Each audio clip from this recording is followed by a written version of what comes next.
एक होता है कहना, एक होता है निवेदन करना, और एक होता है हट करना, जिद करना। मीराबाई ने जिद नहीं की। और एक बात कहें आपको, किसी भी वैष्णव भक्त ने जिद नहीं की।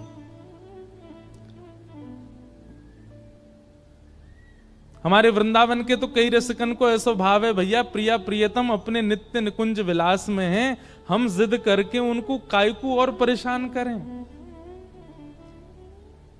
हमारे वृंदावन में एक स्थान है कोकिल साई, वहां के महाराज जी तो अपने ठाकुर जी का किसी को दर्शन ही नहीं कराते थे। स्वामी श्री अखंडानंद जी महाराज ने कहा, आप अपने ठाकुर जी का किसी को दर्शन क्यों नहीं कराते?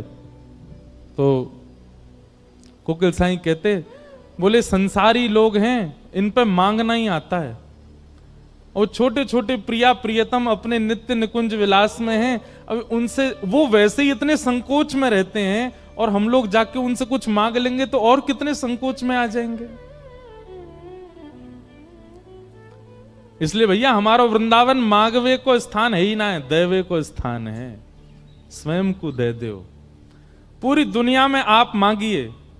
हमारे पंजाब में इतनी देवियां, इतने सुंदर सुंदर स्थान, हिमाचल में इतने सुंदर सुंदर स्थान महादेव के, देवियों के, सब पूरे भारत भरे पड़े इन स्थानों से। क्यों? सब जगह मांगो, लेकिन वृंदावन में जाके तो दे दो, मांगो मत। ऐसा श्री वृंदावन। आज नरसिंह मेहता चूके नहीं, ठाकुर जी से, महादेव से कह दिया, आपको जो अति प्रिय है वो मुझे दो। महादेव पहले तो संकुचित हो गए, बोले ये क्या मांग रहे हो? लेकिन ये उनके पूर्व जन्म के भजन का प्रताप है। मुचकुंद के स्वरूप में किए गए भजन का ये बल था कि महादेव की कृपा हुई, और महादेव ने कृपा करके निक शांति रख लो भैया। अब जहां श्रोता बैठ जाएं, बैठन दो उनको। कथा सुनने वाले इनको उठानो नहीं चाहिए, अपराध लगे। तो क्या निवेदन कर रहे थे हम? हाँ, और फिर रास में प्रवेश हुआ। आज सुबह से विचार कर रहे थे कि महादेव की कृपा और किन पे हुई। हमारी पूनम दीदी तो कह रही, महाराज जी नरसिंह मेहता कई चरित्र चलने दो, पूरा चरित्र नरसिंह मेहता जी का कह दो। पर वो मन में बार बार हरिहर आ जाते हैं ना, तो बार बार ये लगती है कि दोनों के मिलन की कोई तो, हमको तो सुख मिलेगा, एक भक्त का ही चरित्र कह दें, आप लोग भी सुनते रहो, पर ये हरि और हर का मिलन भी तो हो ना बीच बीच में, उसके लिए तो फिर होना चाहिए। और फिर दूसरा नाम हमारे चित्त में आया, जहां हर ने हरि से मिलवाया, ऐसे वृंदावन के रस उपासक, और जिन्होंने वृंदावन रस को सबसे ज्यादा अपनी वाणी में गाया। वैसे तो सबने गाया, पर विख्यात भाव से सबसे ज्यादा जिनका रस पूरा विश्व ने आस्वादन किया है, ऐसे हुए श्री हरिराम व्यास। कौन है? हरिराम व्यास।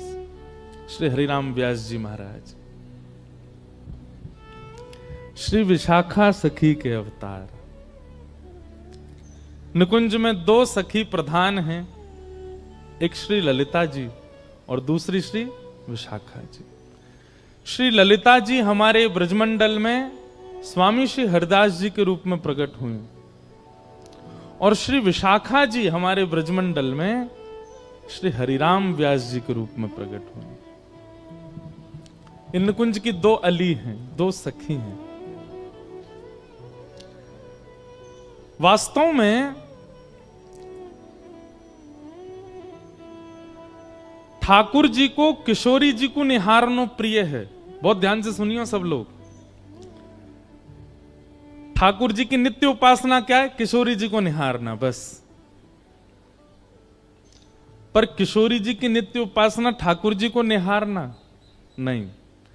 चाहती तो हैं, चाहती तो नित्य ठाकुर जी को निहारना है, पर ठाकुर जी इतने व्यस्त हैं कि किशोरी जी भी थोड़ा संकोच करती हैं। और दूसरी बात, दूसरा कारण हमारे ब्रज का आ जाता है कि किशोरी जी चाहती तो ठाकुर जी को निहारना है, लेकिन कहीं ठाकुर जी ज्यादा फूल नहीं जाएं, ज्यादा कहीं इतरान नहीं लग जाएं, इसलिए जानबूझ के निहारती नहीं है।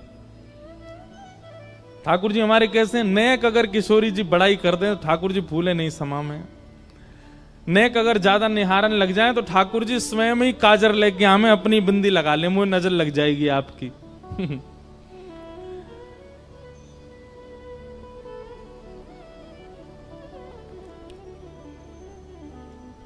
तो ठाकुर जी का नित्य उपासना किशोरी जी के दर्शन है, और किशोरी जी की नित्य उपासना ठाकुर जी के दर्शन है, पर नित्य निहारती नहीं। तब किशोरी जी क्या करती हैं, उस सन्मुख बैठा करके श्री ललिता जी को देखती हैं और विशाखा जी को देखती हैं। ललिता और विशाखा जो हैं, ये किशोरी और ठाकुर जी के ही रूप की परछाई से उनके सामने लीलाएं करती रहती हैं। जैसे जब जब श्याम सुंदर की याद आती है तब तब ललिता विशाखा लीला करती हैं और लीला करके किशोरी जी को दिखाती हैं।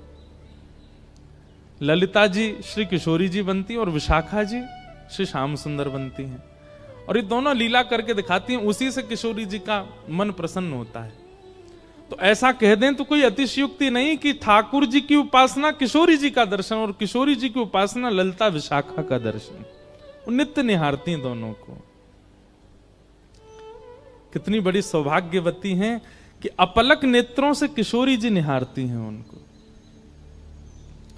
ललिता जी का तो प्रादुर्भाव ही किशोरी जी के प्रतिबिंब से हुआ।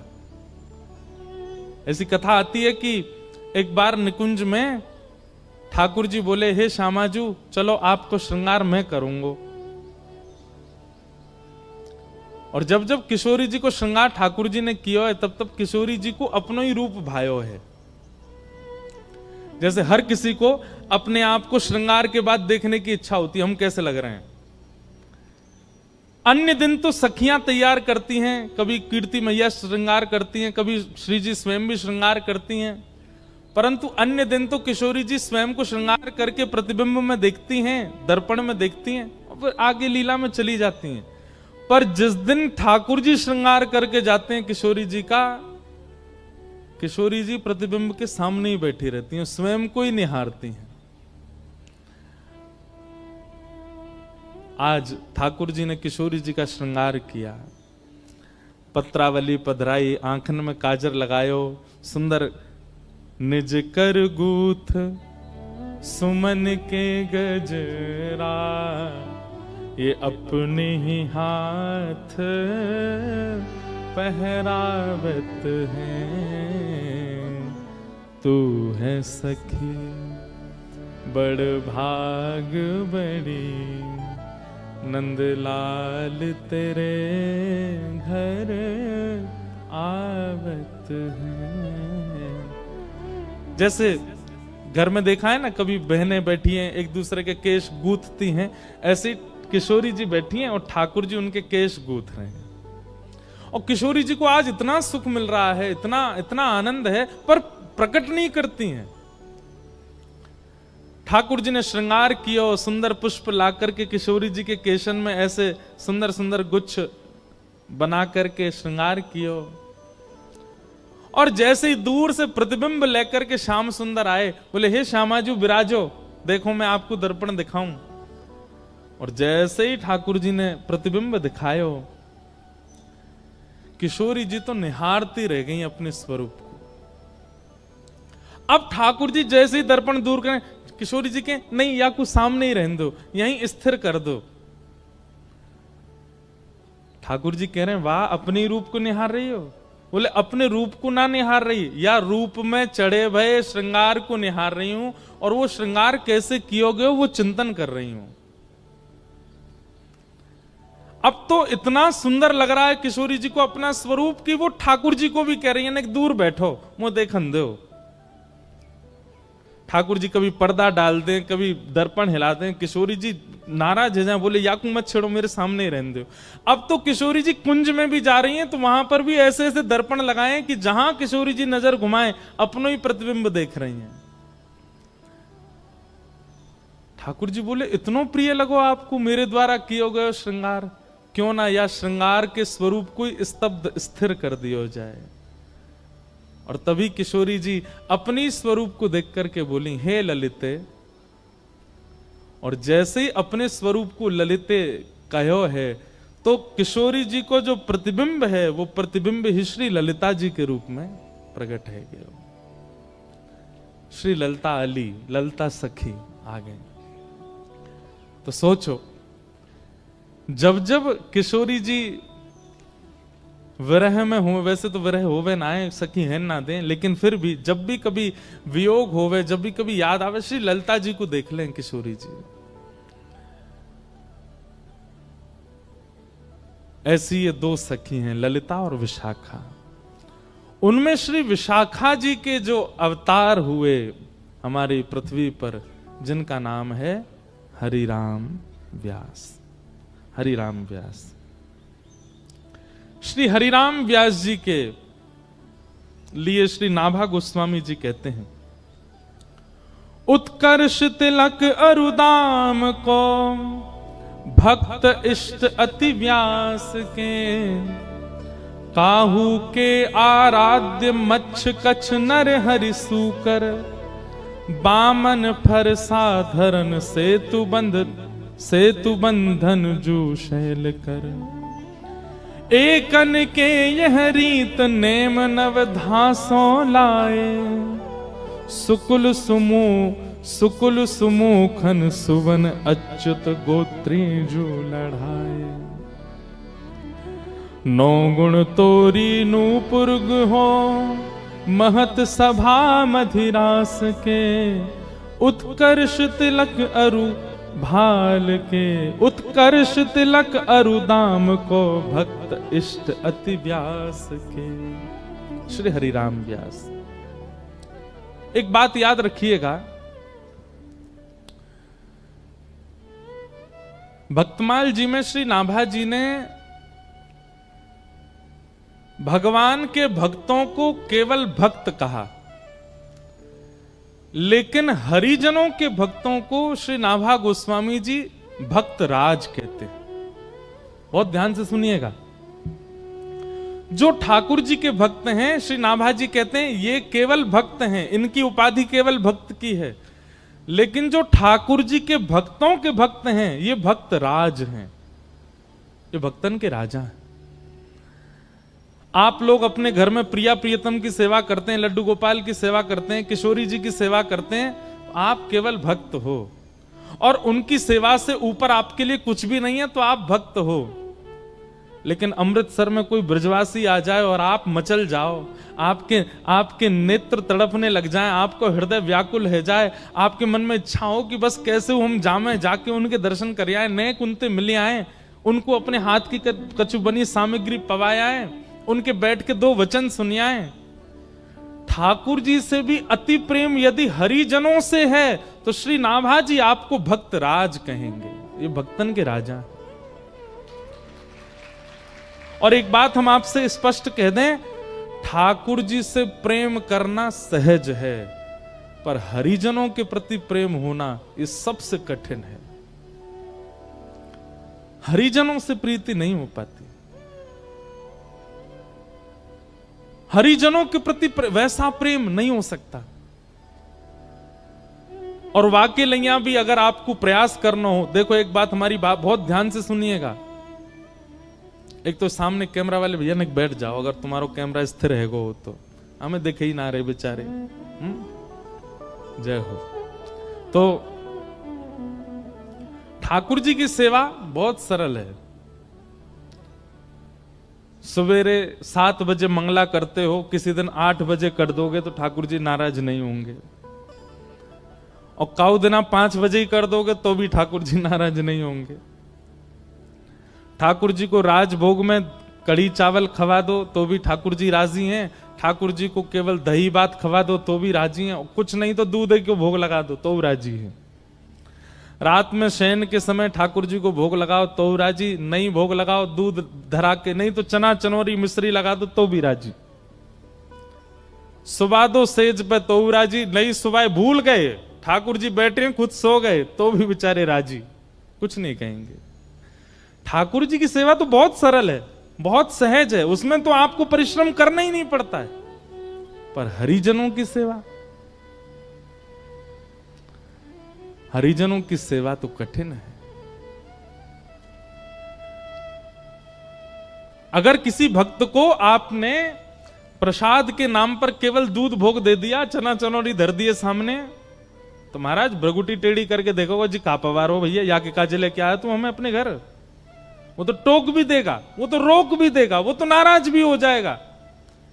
सीधी बात, ठाकुर जी के सेवा में चीटिंग चल जाएगी, पर भक्त की सेवा में नहीं चलेगी। वो तो तुरंत आपको डांट देगा। ऐसा समझ लीजिए कि भगवत सेवा बिना सीसीटीवी कैमरा के की गई चोरी है, लेकिन भक्त सेवा वो तो चारों तरफ कैमरा लग रहे हैं, फिर आप क्या कर रहे हो, एक एक गतिविधि। ए भाई प्रणाम ऐसे नहीं करते हैं, चलते ऐसे नहीं है, एक हाथ से नहीं करते हैं, ऐसे बैठते नहीं है, ऐसे खड़े रहो, ऐसे बोलो, ये शब्द नहीं बोलना चाहिए, ऐसे नहीं घूमना चाहिए। भक्त तो आपको टोकेगा, ठाकुर जी टोकते थोड़े हैं। ठाकुर जी ने तो मुंह बंद कर रखो कलयुग में कि मैं टोकूंगा ही नहीं। तो भगवत सेवा बड़ी बात नहीं है, भक्त सेवा। और श्री हरिराम व्यास जी के लिए क्या कहा गया, उत्कर्ष तिलक अरुदाम को भक्त इष्ट अति व्यास के। व्यास जी के इष्ट कौन है, भक्त। इसलिए हमारी प्रार्थना भैया, जैसे मंदिर में आप अपराध ना बन जाए इसका ध्यान रखते हो, मंदिर में आपसे कोई दोष ना हो जाए इसका ध्यान रखते हो, ऐसे ही कभी किसी भक्त का आपके चित्त में दुर्भाव ना आ जाए ये भी ध्यान रखो। कोई तिलकधारी हैं, कोई कंठी पहने हैं, कोई ब्रज से प्रेम करने वाले हैं, और उनकी किसी भावना पर आपके चित्त में प्रश्न चिन्ह आता है कि ये कैसे कर रहे हैं, ये अपराध है। हरि से भी ज्यादा कठिन हरिजनों का भक्त होना। और हरिजनन के प्रति यदि भक्ति चाहिए हो, राधा रमन जी खूब अच्छे लगते हैं, राधा वल्लभ जी खूब बढ़िया लगते हैं, बिहारी जी में खूब निष्ठा, वृंदावन में खूब निष्ठा, परिक्रमा में खूब निष्ठा, यमुना जी में खूब निष्ठा, लेकिन ब्रज के ब्रजवासियों में और ब्रज के संतों में आपकी निष्ठा नहीं हो रही हो, तो जाओ वृंदावन के गोपेश्वर और जाके गोपेश्वर महादेव को प्रणाम करो और गोपेश्वर महादेव से प्रार्थना करो, गोपी प्रेम की भिक्षा दीजे, कैसे हूँ मोहे अपनों कर लीजे। गोपी प्रेम की भिक्षा दीजे, कैसे हूँ मोहे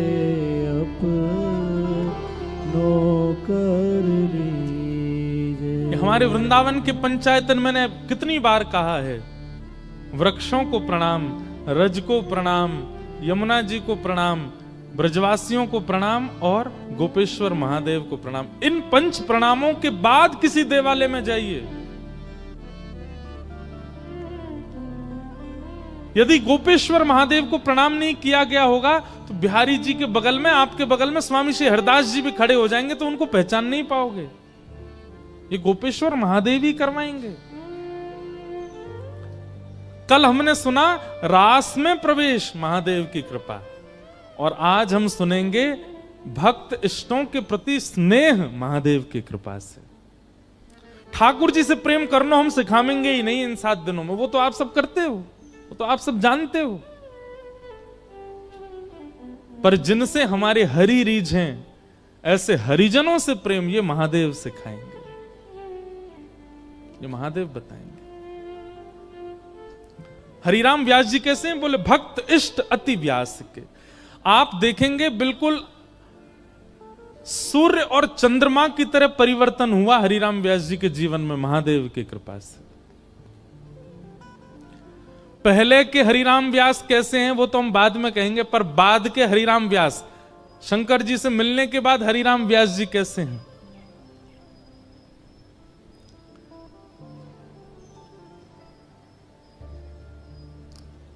हरिराम व्यास जी संतों की खूब सेवा करते थे। और हरिराम व्यास जी के ठाकुर जी कौन से हैं? जुगल किशोर को लाड़ लड़ायो, नवल कुंज ही माहे, कुंज निकुंजन की रज धारे, व्यास युगल यश गाय, वृंदावन प्यारो वृंदावन, श्री वृंदावन। आप लोग आश्चर्य करेंगे, और ये हम किसी के इष्ट को या किसी परंपरा को हम कोई गलत नहीं बोल रहे हैं, पर हमारे वृंदावन के सप्त निधियों में जितने भी ठाकुर प्रकट हुए सब एक एक ही प्राप्त हुए।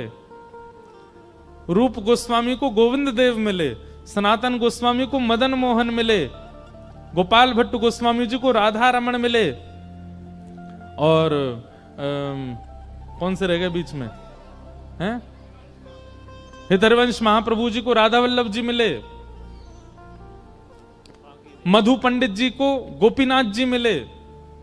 सबको ठाकुर अकेले अकेले ही मिले। किशोरी जी तो गादी जी के रूप में मिली, चूड़ामणि के रूप में मिली, लेकिन एकमात्र ऐसे श्री हरिराम व्यास हैं जिनको जुगल प्राप्त हुए, जुगल किशोर पिले, जिनके लिए किशोरी जी भी प्रकट हो गई। इसीलिए श्री हरिराम व्यास जी गाते हैं, किशोरी तेरे चरणन की रज पाऊं, किशोरी तेरे चरणन। मैं कान पकड़ के क्षमा मांगते हुए कह रहा हूं, हमारे वृंदावन की आचार्य परंपरा में अगर किशोरी जी सहित ठाकुर जी मिले तो केवल हरिराम व्यास को, क्योंकि महादेव की कृपा से। जारज को ब्रह्मादिक तरसत, जारज को ब्रह्मादिक तरसत, सूरज शीश चढ़ाऊं किशोरी तोरे, सूरज शीश चढ़ाऊं किशोरी तेरे, चरणन की रज पाऊं, किशोरी तेरे चरणन की रज पाऊं। बैठी रहूं कुंजन के कोने, बैठी रहूं कुंजन के कोने, श्याम राधिका गाऊं किशोरी तोरे, श्याम राधिका गाऊं किशोरी तेरे, व्यास स्वामिनी की छवि निरखत, व्यास स्वामिनी की छवि निरखत, विमल विमल जस गाऊं किशोरी तोरे, विमल विमल जस गाऊं किशोरी तेरे, चरणन की रज पाऊं, किशोरी तेरे चरणन की रज पाऊं। इसलिए हरिराम व्यास विशेष हैं, क्योंकि उनको जुगल मिले।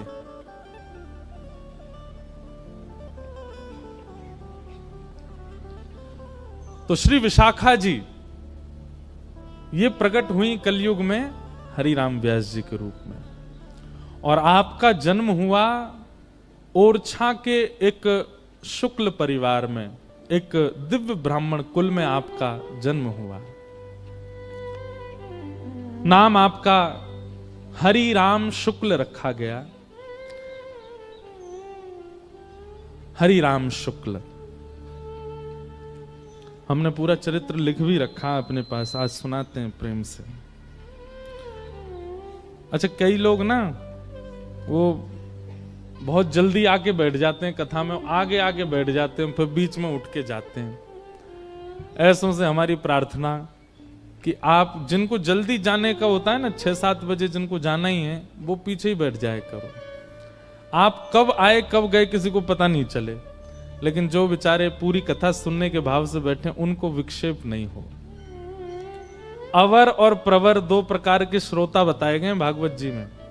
व्यास के आने से पूर्व आवे और व्यास के जाने के बाद जावे, उसी को प्रवर श्रोता कहते। हम हैं तो बालक ही, यहां से नीचे तो हमें खूब आप जो है गले में गलवैया डाले घूमो, लेकिन जब मंच पे बैठते हैं उतनी देर व्यास हैं, उतनी देर आपको ये बात तो याद रखनी चाहिए कि आप कम से कम व्यास के जाने के बाद जाओ। तो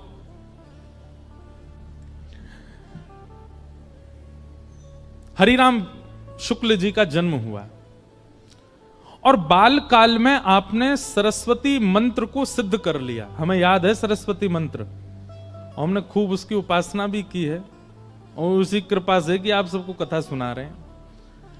तो सरस्वती दिव्य मंत्र की आपने इतनी उपासना की, नवरात्रों में आप केवल अन्न जल त्याग करके जल और केवल कुछ फलाहार लेकर के सरस्वती मंत्र की उपासना करते थे।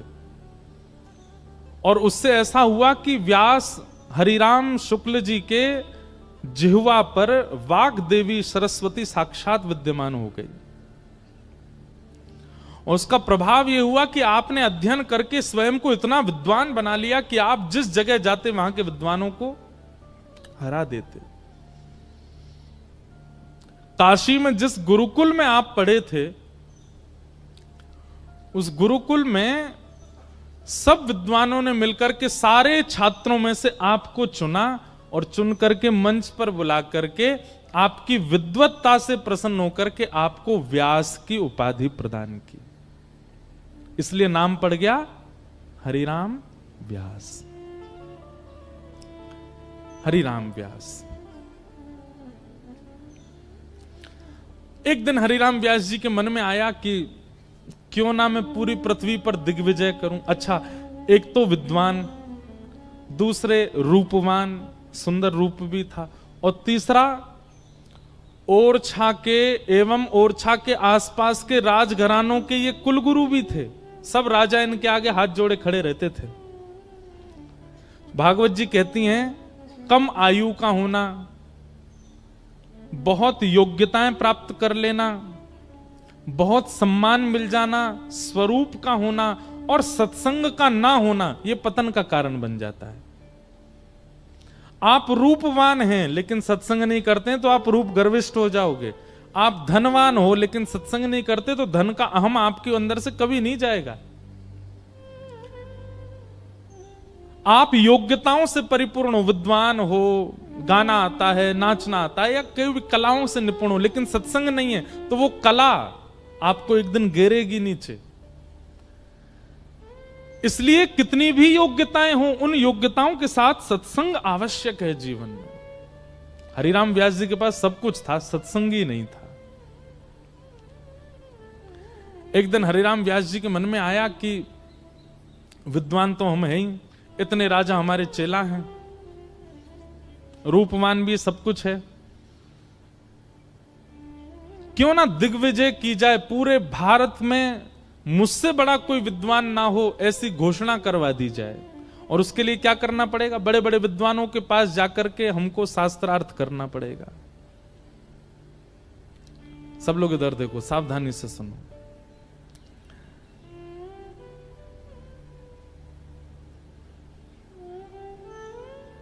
तो उस समय पर ये छपाई मशीन तो होती नहीं थी, तो हरिराम व्यास जी स्वयं ग्रंथ लिखते थे। गुरुदेव से सुना हुआ ग्रंथ याद करके फिर उस ग्रंथ को पूरा आद्योपांत लिखते थे। और ऐसे ग्रंथों की अनेकों बैलगाड़ियां उनके साथ में ही चलती थीं। लोग बागों के बक्साओं में कपड़ा रहते, लेकिन उनकी बैलगाड़ियों में ग्रंथ ही ग्रंथ रहते, और स्वयं लिखित ग्रंथ। उन ग्रंथों को लेकर के हरिराम व्यास जी शास्त्रार्थ दूर, उनके ग्रंथों के नाम सुनकर के बड़े बड़े विद्वान तो वहीं से हाथ जोड़ के भाग जाते थे, बोले हमने तो ये ग्रंथ ही नहीं देखे, इनसे शास्त्रार्थ क्या करेंगे। और सुना ये ग्रंथ इन्होंने खुद लिखे हैं।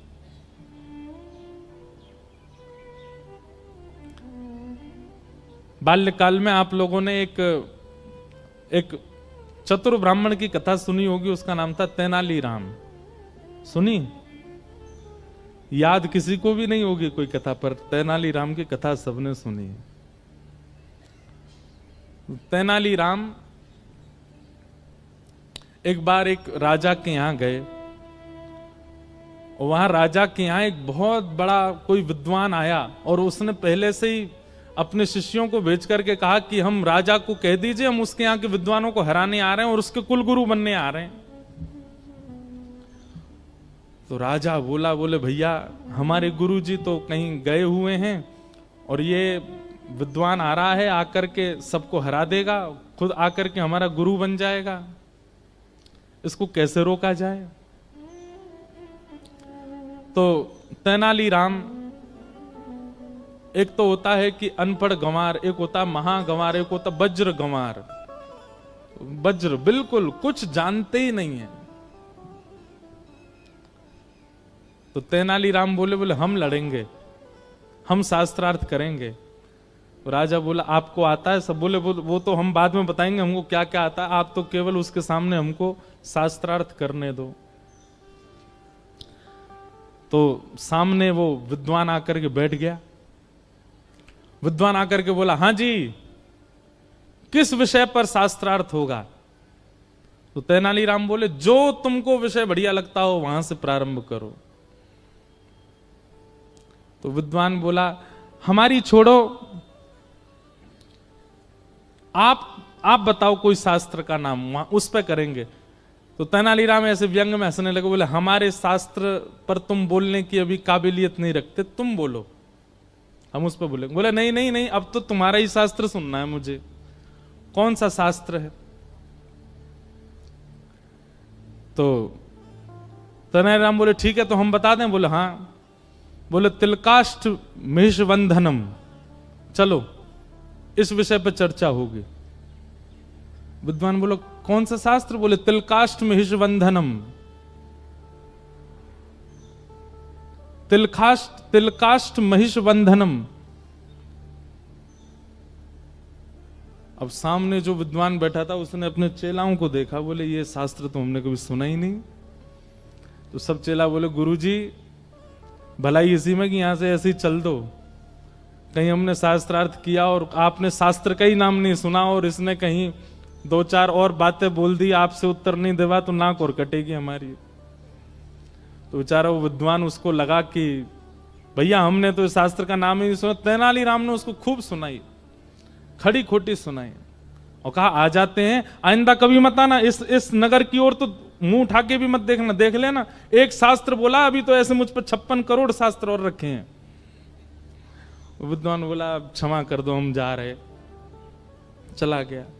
पीछे राजा बैठा था, राजा के पास भी विद्वान तो बहुत थे, सब विद्वानों ने घेर लिया तेनालीराम को। बोले अरे ये तिलकाष्ठ महिषबंधनम ये कौन सा शास्त्र है? बोले कोई शास्त्र नहीं है, तिलकाष्ठ मतलब तिल को ठठुआ और महिषबंधनम मतलब भैंस को बांधने वाली रस्सी। हमने उसी को संस्कृत में बोल के कह दिया इस शास्त्र पर शास्त्रार्थ करो, और डर के मारे भाग गया। राजा बोला भैया तुम विद्वान तो नहीं हो लेकिन बुद्धि तुम्हारी खूब तेज है। और फिर एक विद्वान के द्वारा तेनालीराम को फिर अध्ययन करा के विद्वान बनवाया। तो शास्त्रों का नाम उल्लेखित करके उस पर शास्त्रार्थ होता था। हरिराम व्यास जी की तो पोथियों के नाम पढ़ करके विद्वान घबरा जाते थे। किसी ने कहा बोले आप कहां पूरे विश्व पर दिग्विजय करेंगे, भारत में सर्वश्रेष्ठ स्थान काशी। ऐसा कहते हैं काशी जो है ना वो देवाधिदेव महादेव की जिह्वा है। क्या है? जिह्वा। काशी में जब ब्राह्मण बोलते हैं तो उनके स्वर को उनका स्वर ना माना जाए, वो महादेव का ही स्वर है। इसलिए काशी के स्वर अलग ही हैं, चाहे वहां गाने वाले हों, चाहे वहां ब्राह्मण बोलने वाले हों, वहां के वेद मंत्र पाठ करने वाले ब्राह्मणों को आप सुनिए, वहां के बड़े बड़े विद्वानों को, वो पूरे विश्व से अलग ही हैं। काशी में भगवान की शिव की जिह्वा मानी जाती है। हरिराम व्यास जी अपनी वही 5-6 बैलगाड़ियों में भरे हुए ग्रंथ और दुनिया भर के दिग्विजय के पत्र लटका रखे थे, यहां जीते वहां जीते, वो सब उन पर लटके हुए थे। जैसे आजकल लोग गाड़ियों पर लिखवा लेते हैं, जो भी उनकी श्रेष्ठता होती है वो गाड़ी पर लिखी रहती है, चाहे महामंडलेश्वर हो, चाहे एमएलए हो, चाहे विधायक हो। हरिराम व्यास जी पूरी बैलगाड़ियों पर लगवा करके और पहुंच गए। सब ब्राह्मण समझ गए, बोले भैया ये हरिराम व्यास को व्यास से जीतना सामान्य बात नहीं, ये बहुत विद्वान है।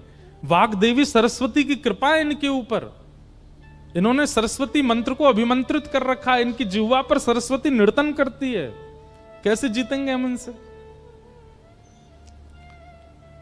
सब ब्राह्मण व्याकुल होकर के देवादिदेव महादेव शंकर के पास गए और कहा कि हे महादेव, हमारी हार हो हमें स्वीकार, पर काशी की हार ये तो आपकी हार मानी जाएगी ना, क्योंकि यहां तो सब ब्राह्मण आपकी वाणी है, कृपा कीजिए। सब ब्राह्मणों ने जाकर के प्रार्थना की कि हे महादेव अब आप ही हमारी रक्षा करो। हरिराम व्यास आ रहे हैं। हरिराम व्यास जी की शोभा यात्रा निकली महाराज, पूरा काशी पुष्प भी बरसा रहे हैं, तो थर थर कांप करके बोले कि अब ये हरा के जाएंगे हमको।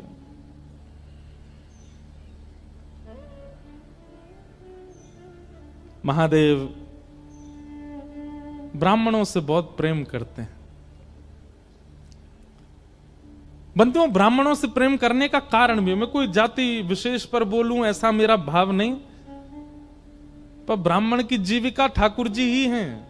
वो ठाकुर जी को गाता है, ठाकुर जी को बचता है, ठाकुर जी को तैयार करवाएगा ब्राह्मण, ठाकुर जी पे पुष्प चढ़वाएगा ब्राह्मण, ठाकुर जी की आराधना करवाएगा ब्राह्मण, ठाकुर जी के सब क्रियाकलाप इस संसार में करता ही ब्राह्मण है, तो उससे प्रेम होना सहज है ठाकुर जी का। भले ही उससे अपना घर चलाता है, लेकिन ठाकुर जी का सबसे ज्यादा ध्यान ब्राह्मण ही रखते हैं, इसलिए ठाकुर जी को बहुत प्रिय है।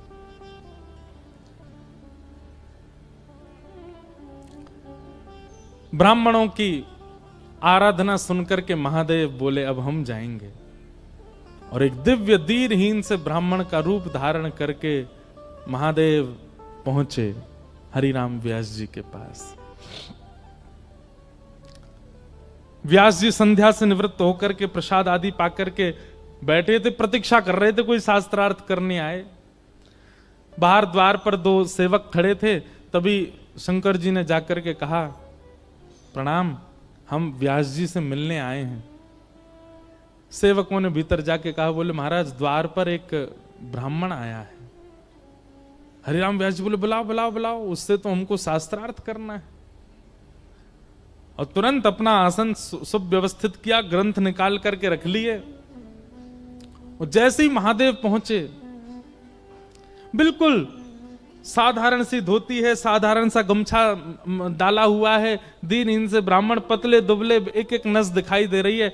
उनकी दीनता, सरलता, दैन्यता देख करके हरिराम व्यास जी बोले महाराज आपका रूप स्वरूप देख करके तो ऐसा लगता है मैंने एक श्लोक भी यदि बोला तो कहीं आप गिर ना जाओ, आप शास्त्रार्थ करने आए मुझसे।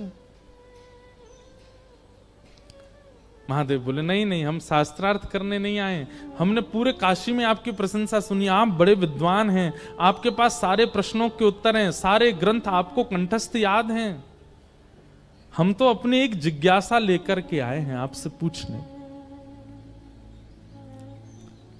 हरिराम व्यास जी बोले पूछो। बोले महाराज आप इतने विद्वान हैं, ये बताइए अत्यंत विद्या प्राप्त करने के बाद उस विद्या का फल क्या मिलता है? विद्वान होने के बाद उसका फल क्या मिलता है? जैसे धनवान होने के बाद इच्छाओं की पूर्ति, कुछ चाहो वो इच्छा पूरी हो जाती है, ऐसे विद्वान होने के बाद उसका फल क्या मिलता है? हरिराम व्यास जी बोले कोई पूछने की बात है? विद्या ददाति विनयम, विद्या से विनय आता है, विद्या से दीनता आती है, और सबसे बड़ी बात विद्या से विवेक प्राप्त होता है। विवेक किसे कहते हैं? सही और गलत की पहचान, इसको विवेक कहते हैं। बहुत ध्यान से सुनिएगा, एक कैसा ट्रांसफॉर्मेशन है हरिराम व्यास जी के जीवन में, कहां वो पूर्व के हरिराम व्यास और कहां वो बाद के हरिराम व्यास? महादेव की कृपा। हरिराम व्यास जी बोले विवेक होता है विद्या से, विवेक की प्राप्ति होती है। अच्छा, विवेक किसको कहते हैं? बोले सही और गलत की पहचान, इसको विवेक कहते हैं। महादेव बोले तो इसका मतलब आपको अभी विद्या का फल नहीं मिला। हरिराम व्यास जी बोले मतलब? बोले मुझे आपका विवेक विवेक सा लगता नहीं है। क्यों? क्योंकि आपने अपनी विद्या से, आपने अपनी विद्वत्ता से अपनों से नीचों को हराना उचित समझा है, ना कि उस विद्वत्ता से किसी का भला करना। आपने किसी के घर को प्रसन्न नहीं किया होगा, आपने किसी के घर को आनंदित नहीं किया। जितने ब्राह्मणों से अभी तक आप मिले सबको रुलाया ही आपने, यह आपका विवेक है। आप विद्वान केवल इसलिए बने हैं ताकि आप पूरे विश्व को हरा सकें, सबसे जीत करके सबके कुलपति बन सकें, और यह विद्या का फल तो नहीं होता। आज पहली बार हरिराम व्यास जी से किसी ने ऐसी बात की, उसके शब्दों में हरिराम व्यास जी को स्थिरता लग रही है। उसके शब्द सुनकर के हरिराम व्यास जी थोड़े से खोए खोए से लग रहे हैं। उसके शब्द सुनकर के हरिराम व्यास जी को पहली बार मौन रहने का मन कर रहा। नहीं तो हरिराम व्यास जी पे तो उत्तर हैं, यह बात याद रखिएगा। जिसके शब्द आपको स्थिर कर देते हो, जिसके शब्द आपके भीतर परिवर्तन करने की स्थिति पैदा कर देते हो, जिसके शब्द आपको अत्यंत शांत कर देते हो, समझ जाना या तो वो हरि हैं या कोई हरिजन है। शब्दों में बहुत ताकत है।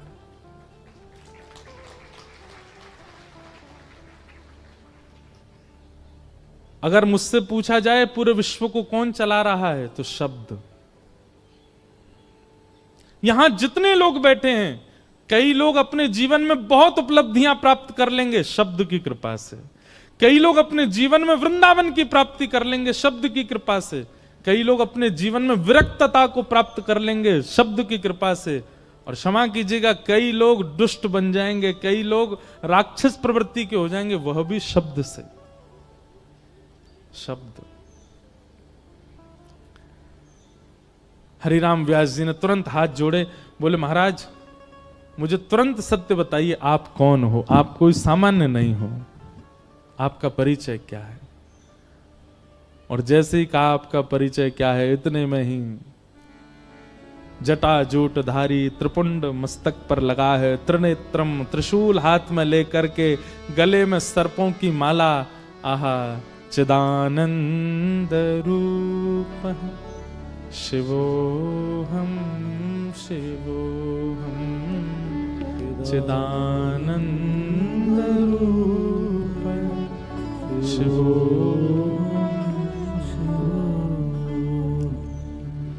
साक्षात देवादिदेव महादेव काशी विश्वनाथ प्रभु प्रकट हो गए हरिराम व्यास जी के सामने। महादेव का वह रूप सौम्य करुणता, करुणावतार है। महादेव रुद्र, रुद्र उनका नाम है, परंतु वो रुद्र भाव में नहीं रहते, वो अत्यंत करुणा भाव में रहते हैं। आप कभी भी किसी भी शिवालय में जाओ, 24 घंटा पानी गिरता रहता है, इसका मतलब क्या? भीगे देव 24 घंटा भाव में भीगे ही रहते हैं।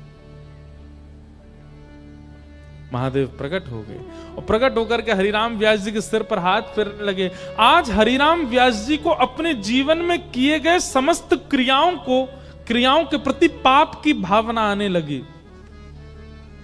मैंने कितने ब्राह्मणों को हताश किया, उदास किया, निराश किया, रुलाया। आज तक नहीं समझ पाया कि मेरी विद्वत्ता का कारण क्या होना चाहिए। आज महादेव प्रकट हो गए, चरणों में लिपट गए, बोले प्रभु कृपा करो। मुझे क्यों वाणी देवी की कृपा हुई? मुझे क्यों विद्वत्ता प्राप्त हुई? मैं क्यों पृथ्वी पर आया हूं? मेरे जीवन का उद्देश्य क्या है? कारण क्या है? कृपा करके अब जब आप आ ही गए हैं तो आप ही बताइए।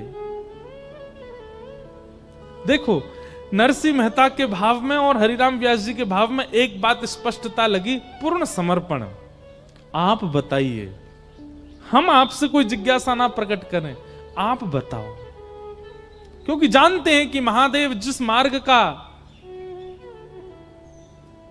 अनुसंधान करवाएंगे वो मार्ग कल्याणकारी ही होगा।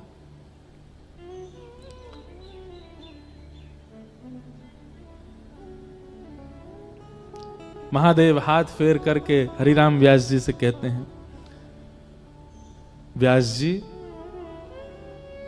उमा कहूं मैं अनुभव अपना, सत हरि भजन जगत सब सपना, सत हरि भजन जगत सब सपना। हे हरिराम व्यास,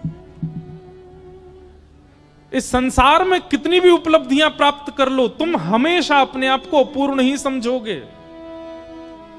चाहे कितनी भी विद्वत्ता आ जाए, चाहे कितना भी धन आ जाए, कितना भी ऐश्वर्य आ जाए, कितनी भी योग्यताएं जीवन में आ जाए, आपको परिपूर्णता का अनुभव कभी नहीं हो सकता, क्योंकि ये सपना है और सपना कभी पूर्ण नहीं होता, वो अपूर्ण ही रहता है। ठौर तो केवल एक ही जगह मिलती है, स्थिरता तो केवल एक ही जगह मिलती है, चित्त को शांति और विश्राम तो एक ही जगह मिलता है। कहां? हरि चरणार बिंदों में।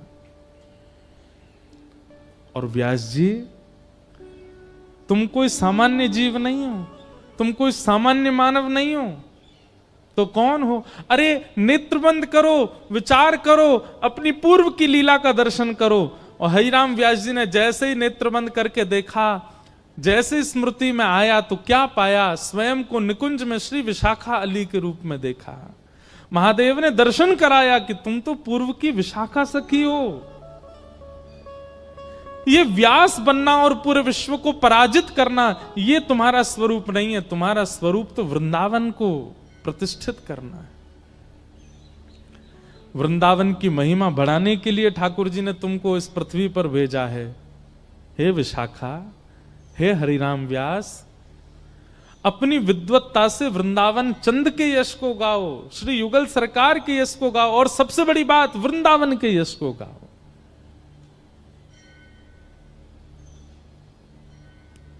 हरिराम व्यास जी के नेत्र सजल हो गए। पूरी रात व्यास जी सोए नहीं, काशी में पड़े पड़े केवल और केवल श्री वृंदावन हे वृंदावन, श्री वृंदावन हे वृंदावन, रात भर वृंदावन का स्मरण करते रहे।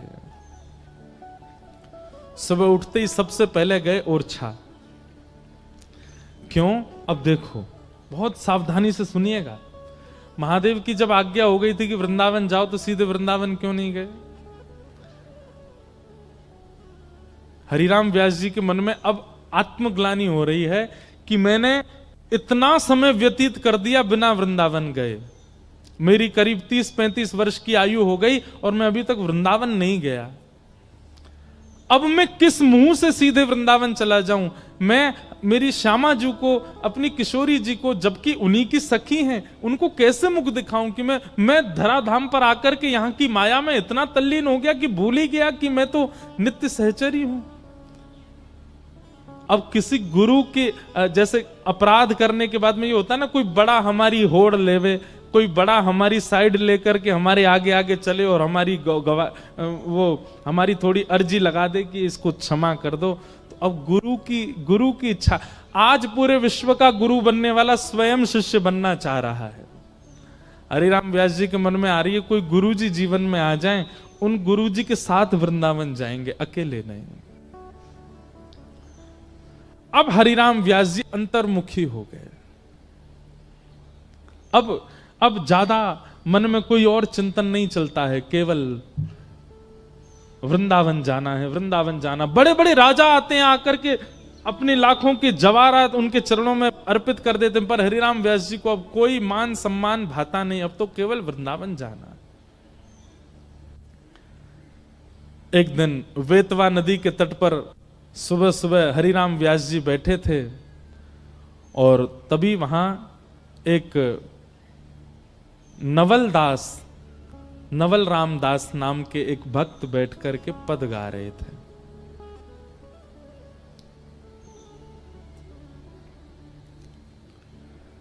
आज अति राजत दंपति भोर। सुबह सुबह का राग गा रहे थे, बहुत सावधानी से सुनिएगा। अगर हम हरिराम व्यास जी का पूरा चरित्र कहें ना तो पद ही पद हैं उसमें, इसलिए बहुत सावधानी से सुनो। हरिराम व्यास जी बैठे हैं बेतवा नदी के तट पर और तभी उनके कानों में ये स्वर गूंज रहा है, आज अति राजत दंपति भोर। आज अति राजत दंपति भोर। अर्थ क्या है पद का सुनो, नेत्र बंद करके सब लोग अनुभव करो। सुबह सुबह का समय है और दोनों दंपति यानी कि युगल सरकार अपनी शयन सेज पर उठ करके बैठे हैं शयन के बाद। और कैसे लग रहे हैं दोनों? सूरत रंग के रस में भीने, सूरत रंग के रस में भीने, नागरी नवल किशोर, नागरी नवल किशोर। आज अति राजत दंपति भोर। आज अति राजत दंपति भोर।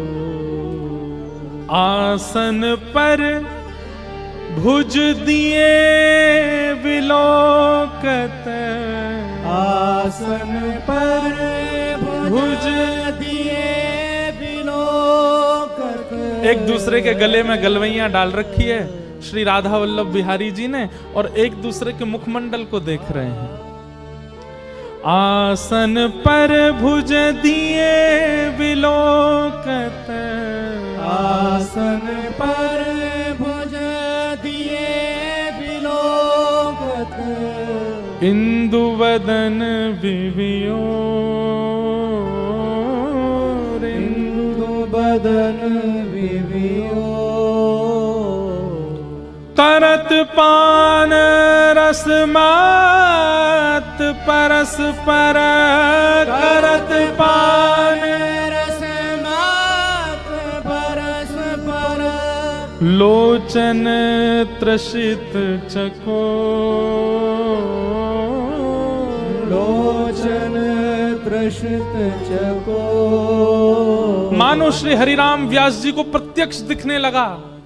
एक सेज पर युगल बैठे हैं, एक दूसरे के गले में गलवैयां डाले, एक एक अंग को मानो ऐसे पी रहे हो जैसी प्यासी जिह्वा जल का पान कर रही हो। नेत्र नेत्रों को देख रहे हैं, नासिका नासिका के सन्मुख है, गले में गलवैयां हैं, एक दूसरे मानो जैसे एक श्याम वर्ण गौर वर्ण एक दूसरे में बस अभी मिल ही जाएंगे क्या। हरिराम व्यास जी को बेतवा नदी ओरछा में बैठे बैठे दिखने लगा यह प्रत्यक्ष। शब्द झकझोर रहे हैं हरिराम व्यास जी के हृदय को।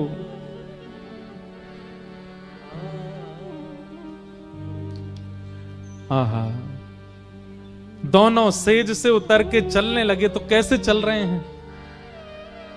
पग डगमगत चलत बन बिहरत, पग डगमगत चलत बन बिहरत। जैसे कोई सुबह उठते ही सीधी चाल नहीं चल पाता, और ठाकुर जी तो वैसे ही टेढ़ी चले, और सुबह सुबह उठ के तो जन कितनी टेढ़ी चलते होंगे।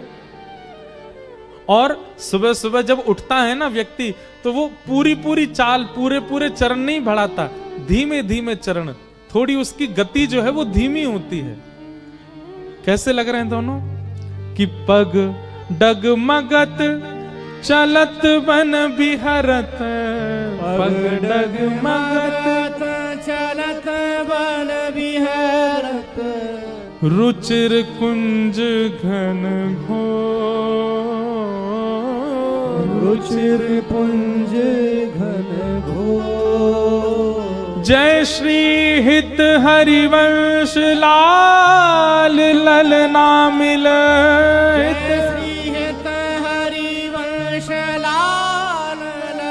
जय श्री हित हरिवंश लाल ललना मिल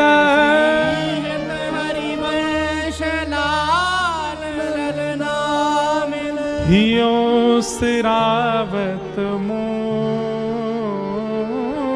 हियो सिरावत मोर हाँ हियो सिरावत मोर हियो सिरावत मोर आज अति राजत दंपति भोर आज अति राजत दंपति भोर।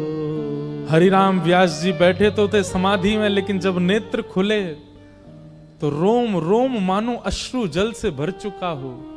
प्रश्वेत के बिंदु माथे पर आ गए, हृदय बिल्कुल व्याकुल, और यह शब्द मानो जैसे उनके कानों में ऐसे गूंज रहे हैं कि प्रत्यक्ष सामने सेज पर युगल सरकार बैठे हों।